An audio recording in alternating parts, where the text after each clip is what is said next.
Palun, 3 minutit lisaks. Hea juhataja, head kolleegid! Ma kõigepealt tahan tänada ettekandjat, kes tõesti väga sisuka ettekande tegi, ja tänada kõiki küsijaid, sest läbi nende küsimuste saime me sellel teemal palju rohkem teada. Ja viimaste nädalate Riigikogu juhtimise koha pealt mul tundub, et kui tihti me räägime, et me ei tahaks, et Euroopas kuskil oleks nagu ühendatud mingi asi, kes kontrollib meie tegevusi, siis mul on küll tunne, et viimaste päevade tegevuses, kuidas Riigikogu juhitakse juhatuse poolt, kuidas inimesed ise arvavad, et nemad loevad seda kollast raamatut nii, nagu nemad loevad, ja siis see ongi ainuõige ja sõna annavad siis, kui nad soovivad, mitte siis, kui seda küsitakse. Eriti ma ütleks, et protseduuriliste koha pealt, et jah, ma olen nõus, et kui siin tuleb 100 protseduurilist, siis see ei ole loogiline. Aga meil saalis on siin, ma ei oska nüüd protsentuaalselt öelda, aga praegu saali vaadates siis Hea kolleeg, palun jääda nüüd päevakorra juurde. Palun jääda päevakorra praegu juurde. Täpselt seesama, mida Toomas järjekordselt teeb, eks. Jah, Mitte keegi ei saa öelda mulle, kui ma tulen kõnet pidama, millest ma räägin ja kuidas ma räägin. Et seesama sekkumine pidevalt ja otsustamine ühe isiku poolt, ja praktiliselt 2 isiku poolt 99 Riigikogu liikme suhtes ongi see teema, mis on tekitanud olukorra. Et usaldamatus, me täna siin öösel oleme ainult ühel põhjusel, et esmaspäeval 27 minutit lasti küsida või üle anda eelnõusid, siis öeldi, et kõik. Kuidagi on olnud üle 30 aastasi Riigikogus mingi süsteem, kokkulepped, siis äkki need kokkulepped on kõik kadunud. Lihtsalt on alganud teerull ja arvamus. Ma tahtsin enne, kui Toomas segama hakkas, rääkida seda, et siin praegu, kui saalis vaadata, siis enamus siin saalis peaaegu on need, kes on esimest korda siin Riigikogus. Kui palju teist teavad, et mida mina tegelikult tahtsin protseduuriliselt küsida, et kas ka enne arutelu öeldakse, kuidas seda arutelu läbi viiakse, mitu küsimust on, kes võivad tulla seal kõnet pidama. Ei, järgmine punkt tuleb täpselt samamoodi, on 2 ettekandjat. Kas mõlemal on 1 küsimus, kas ühel võib 2 esitada, kas kõnesi võivad kõik pidada või ainult fraktsiooni esimehed. See unustatakse ära, mis ongi juhataja ülesanne. Ja mina teeks küll ettepaneku nii, nagu praegu on Euroopa Liidu õiguskaitse koostööameti tegevuse kontroll. Võiksime võib-olla teha siin parlamendis ettepaneku, et Euroopa Liidus oleks ka parlamentide juhatamise järelkontroll. Et ja kuhu me oma esindajad saadame, sest muidu ei ole ju võimalik absoluutselt siin teha. Tuleb Jüri juhtima, kellel on kogemus, ma võib-olla eksin, aga vähemalt 2007 vist oli ta juba juhatas. Mitte ühtegi korda ei ole meil tekkinud vaidlusi, kui ka Jüri on öelnud, et aitab nende protseduurilised, enamus juhtudel kauad need protseduurilised ära, sest on lastud need küsimused ära küsida, aga millega pärast praegugi hetkel pidevalt püütakse mul selja taga segada minu rääkimist, et see ei ole absoluutselt võimalik katkestada. See ei ole, Toomas, see ei ole sinu võimuses ja sinu õiguses, eks, et rikkuda pidevalt seda korda. Head kolleegid, ma selgitan. Head kolleegid.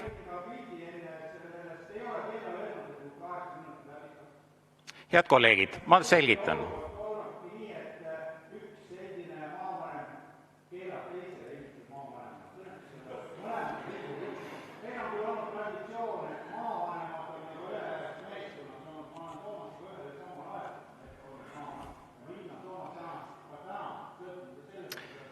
Aivar, kas sa lubad mul, hea kolleeg, ma palun.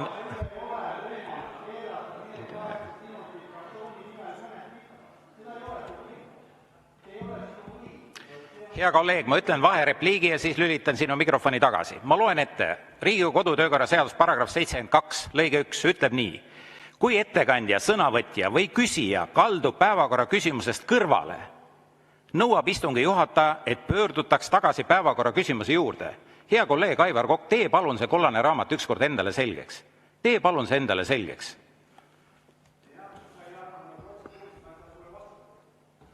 Ma vastasin sellele sulle hiljem.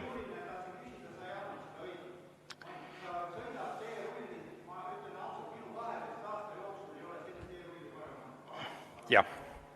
Head kolleegid, sellega on läbirääkimised lõppenud. Kohe, üks hetk, palun. Ei ole võib.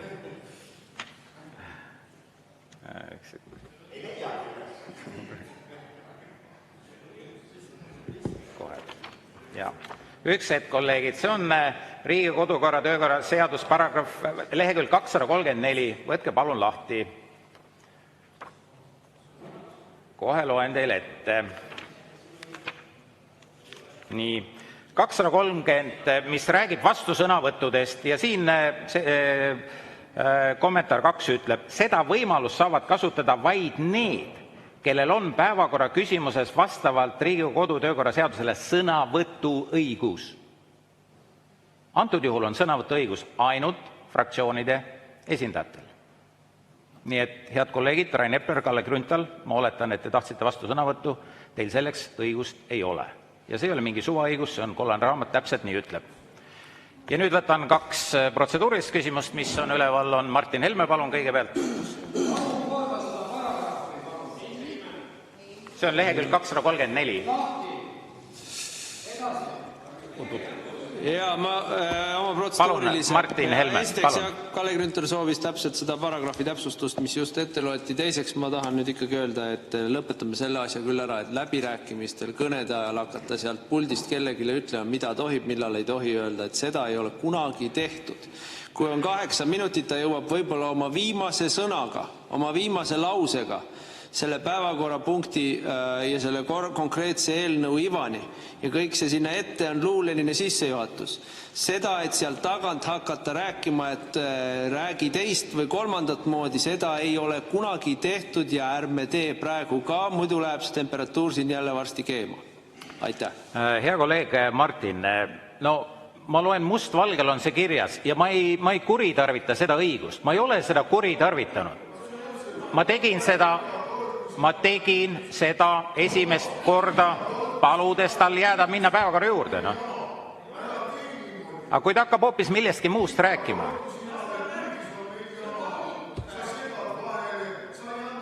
Aga mis me selle kollase raamatuga teeme, viskame minema siis?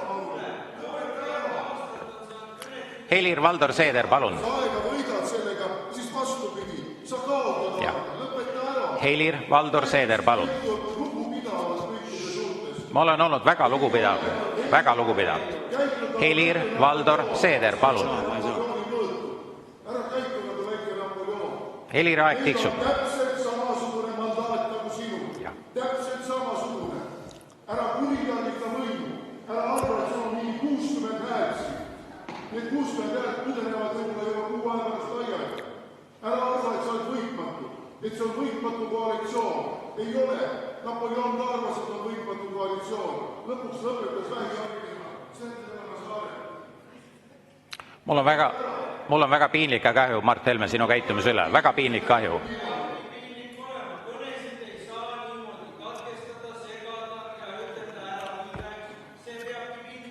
Hea kolleeg Martin Helme, ma loen veel korra ette, kui ei olnud aru saada.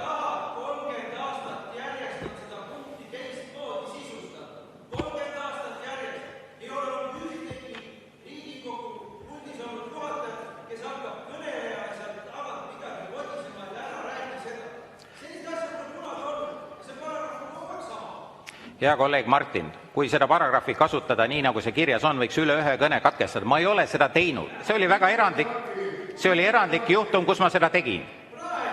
Ja, ma ütlesin, see oli erandlik juhtum, kus ma seda tegin. Ja ma ei pretendeeri sellele, Martin. Ma ei pretendeeri seda kasutama palju. Ma tõesti ei pretendeeri sellele. Aga kui täiesti mööda minnakse, siis ma jätan endale õigust seda kasutada. On õigus.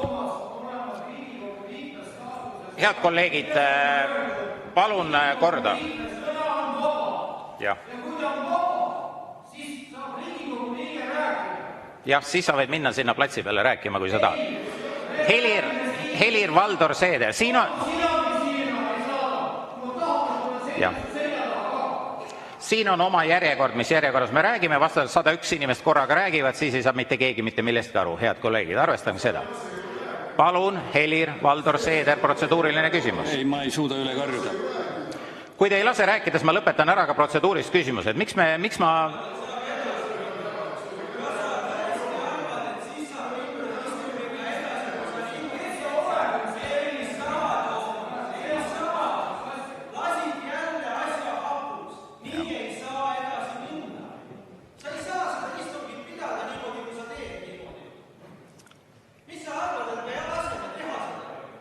Ei, teil ei ole õigus niimoodi karjuda, Martin. Teil ei ole niimoodi õigus karjuda.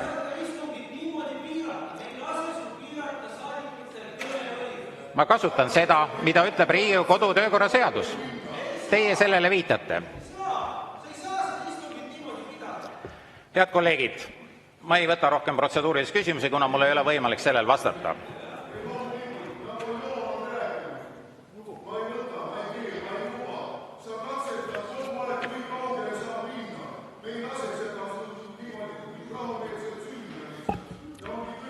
Head kolleegid, eelnõule muudatusettepanekuid ei ole esitatud. Juhtivkomisjoni ettepanek on viia läbi eelnõu 24 OE lõpphääletus. Martin Helme, palun. Palun 10 minutit vaheaega. Vaheaeg 10 minutit.